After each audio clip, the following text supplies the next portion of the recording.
Rasulullah said, Hussein is from me and I am from Hussein. Husainu minni wa ana min Hussein. It means that the values of Islam were protected and kept alive by Imam Husain. The story of Ashura reached us over 1000 years later.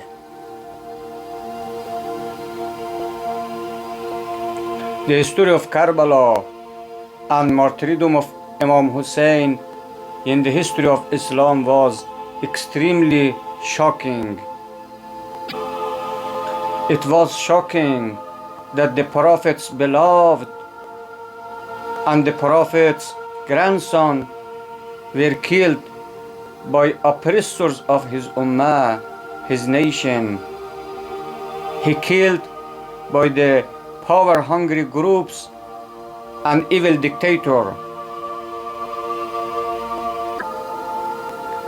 And maqtal of Imam Husain reverberate in Islamic history as a big tragedy.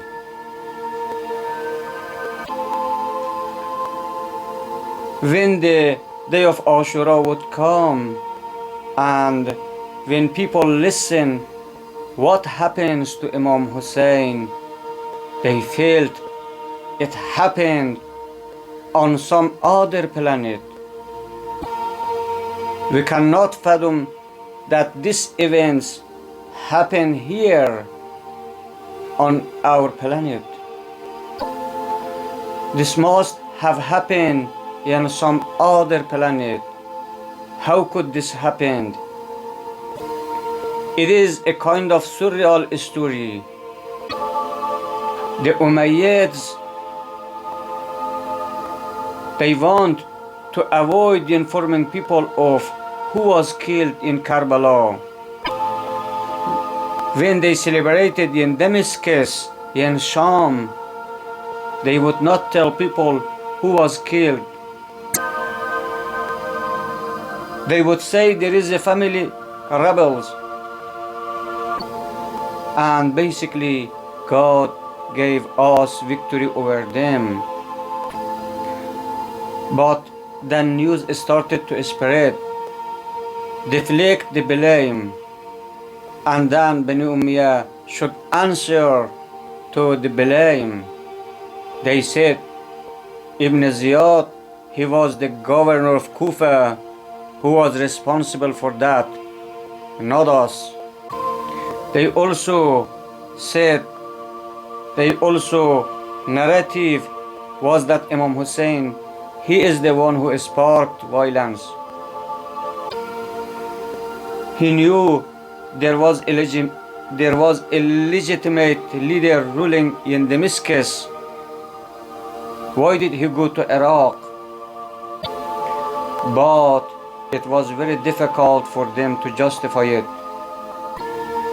Another answer they give to justify Yazid's crime was that Yazid was the Khalifa. The Khalifa is the absolute ruler. Whoever dominates, he is right, regardless of whether his remit, regardless of whether he has merit or not, regardless of whether he is Muawiyah or Yazid or Abdul Malik or whoever. The absolute ruler can call and can say, I am the Khalifa of Rasulullah. So anyone that rises up against the Khalifa, whether that be someone like Abu Abdullah Hussein, should be killed. A Khalifa can be a dictator. A Caliph does not need to be a pious person. According to this theory, rulers are right. because God has given them power. They say dictators are approved by God. Al-haqqu liman ghalab. Unfortunately, they misused some verse of Quran to prove their point. They say there is an ayah تؤتي الملك من تشاء وتنزع الملك ممن تشاء. You gave the kingdom to whomever you want. You take the kingdom away from whomever you want. According to this theory, the fate of people and their actions are in the hands of God, and the people and ruler is not responsible for their actions. The result of this theory is a dictator was chosen by Allah to be the king. The result of this theory is human being is free from any responsibility. But the Muslim Ummah, most of them did not accept this narrative, this theory. They said a true Muslim should be just and should not support dictators. Muslims should action like Moses against Pharaoh.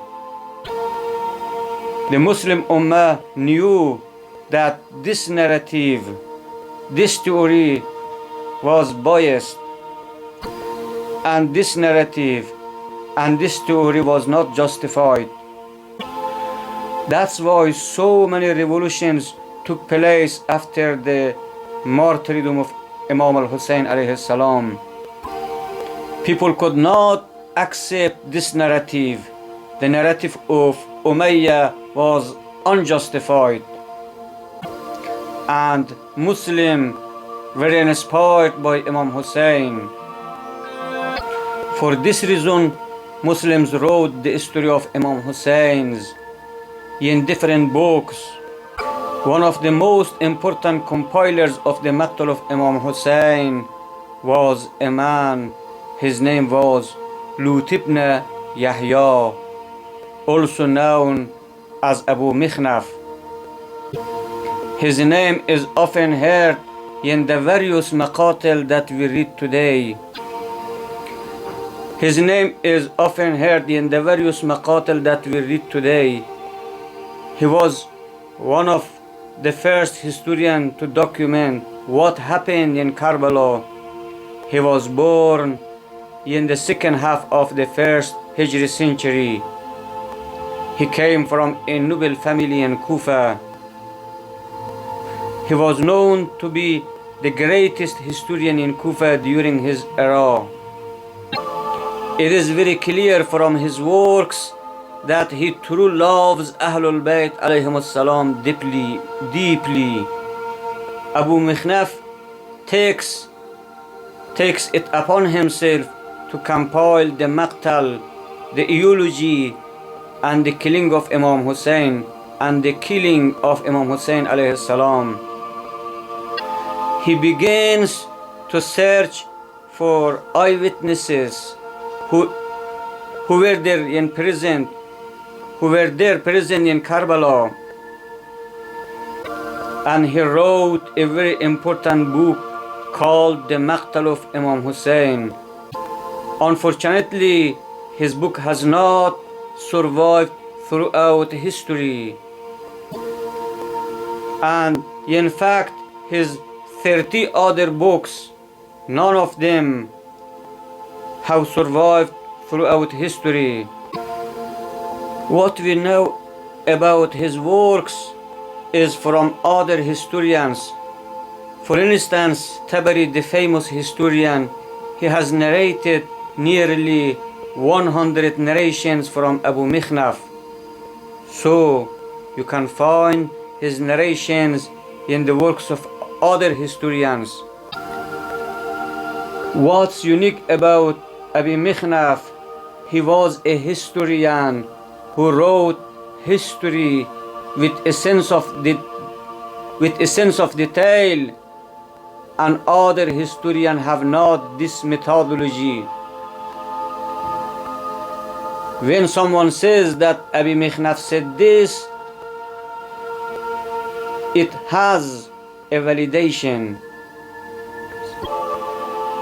He narrates from 39 reporters. Some of those individuals he directly met, and they were eyewitnesses in Karbala. For instance, one of them is Aqba ibn Sam'an. He was the servant of Lady Rubab. Another figure that we find he spoke directly was the wife of Zuhair ibn Qin. Her name is Dulhum. Another maqtal was written by a companion of Imam Ali, by a man, his name is Asbagh bin Nabata.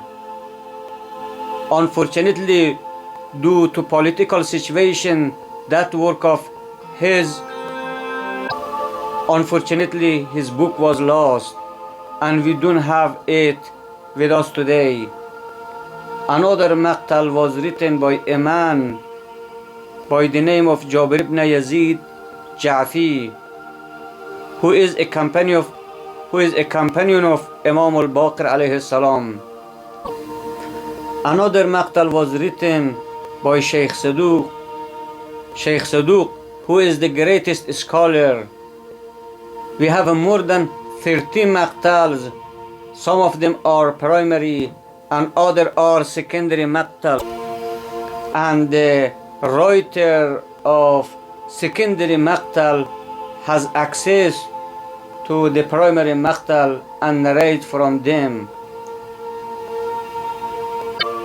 During the history, you had governments who were very hostile to the mission of Imam Husain. Even Abbasid, who initially came under the slogan of Ali Muhammad, the Abbasid rose to power claiming that they wanted to seek revenge for what happened to Imam Husain. This was just a political mechanism to assume power. Once they assumed power, they fought the visitors of Imam Husain. We are all familiar with the rule of Al-Mutawakkil al-Abbasi. He was trying to destroy the grave of Imam Husain and killing and persecuting everyone who would come to Karbala. So those governments would naturally try to bury any book about the maqtal of Imam Husain alayhi salam. Visiting of grave of Imam Husain was crime. Imagine that. They understood people, when people read about what happened to Imam Husain, they would explode the emotional power, and they would rise against the evil ruler of their time. So they stopped these primary sources from being circulated, and over time they basically were lost. We have the secondary sources that copied parts of those primary sources, so a lot of their content has been preserved. So when we talk about Maqtal of Imam Husain, when we talk about Ashura, we talk about 4 different groups of people. The first group are those who were with Imam Husain, from amongst his companions and amongst his family members. but those who outlived the Imam Salamullahi alayhi, meaning that they were not killed on the day of Ashura. The most famous example is a man by the name of Aqba ibn Sam'an. He was servant of Imam Husain, and he narrates himself that I was with Imam Husain every stop of the journey from the day that we left Medina until the 10th of Muharram, until Ashura, meaning that he was with the Imam Salamullahi alayhi, and he was amongst those individuals who exposed the detail of this conversation that took place leading up to the day of Ashura. The second personality as an example of those, his name is Abdullah al-Mashriqi. The second group of individuals who narrated the tragedy of Karbala are women and the children. For instance, we have Sakina bint al-Husain and also Hassan al-Musanna, the brother of Qasim. He was injured and wounded on the day of Ashura. The third group who narrated the tragedy of Karbala were enemy of army. And fourth group, and most important and most reliable source, are Imam Zain al-Abidin and Imam al-Baqir. They were present on the day of Ashura. Certainly they narrate some details about the day of Ashura. There is a question: what lessons can we learn from Ashura? What lessons can we learn from Ashura? Why should we keep the memory of Imam Husain alive? The answer is, the most important lesson we learn from the Ashura is a true Muslim is different from Muslims who do not have correct knowledge and piety. Imam Husain alayhi salam says, people are interested in pleasures of the world, and for them religion is a only slogan. When the day of the test comes, the true believers are rare. الناس عبيد الدنيا والدين لايق على ألسنتهم يهيتونه ما درت معايشهم وإذا محسوا بالبلاء قل الديانون. The population of Muslims is large in the world, but the quality of their religiosity is low. We should ask God. We ask God to increase our religious understanding and our piety. Assalamu alaikum wa rahmatullahi wa barakatuh.